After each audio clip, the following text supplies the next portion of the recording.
September 15th, 1944.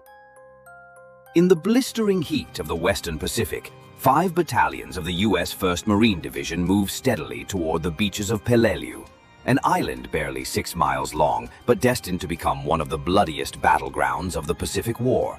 Loaded into amphibious tractors, called LVTs, the Marines of the 1st, 5th, and 7th Regiments prepared to cross a 600-yard stretch of coral reef.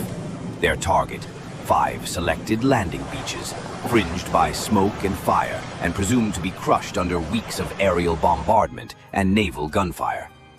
Major General William H. Rupertus, commanding the operation, believed the battle would be tough, but quick.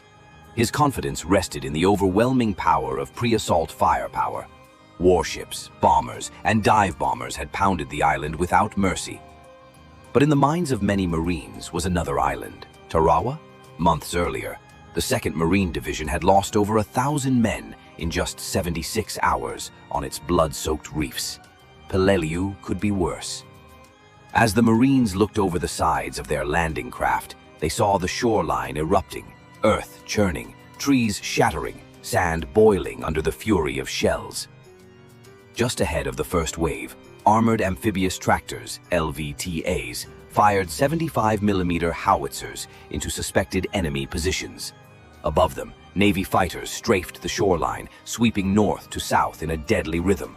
Their mission: keep the Japanese defenders pinned, broken, and confused, just long enough for the Marines to get ashore. As the assault pressed forward, naval gunfire was redirected inland to a rising landform northeast of the beaches. To the planners, it looked like just a hill, gentle, forested, insignificant. They called it Umer Brogel, but Umer Brogel was not what it seemed. Aerial photos had lied. What looked like a soft ridge was, in reality, a nightmarish fortress, razor-sharp coral peaks, hidden caves, tunnels, and natural bunkers. A maze of death, rising up to 300 feet above the landing zones. The Marines would come to know it by another name. The Umer Brogel Pocket. General Rupertus hadn't seen it. No one had. And as the Marines set foot on Peleliu's beaches, they were walking toward a place more deadly and more misunderstood than anyone had imagined. The landing was only the beginning.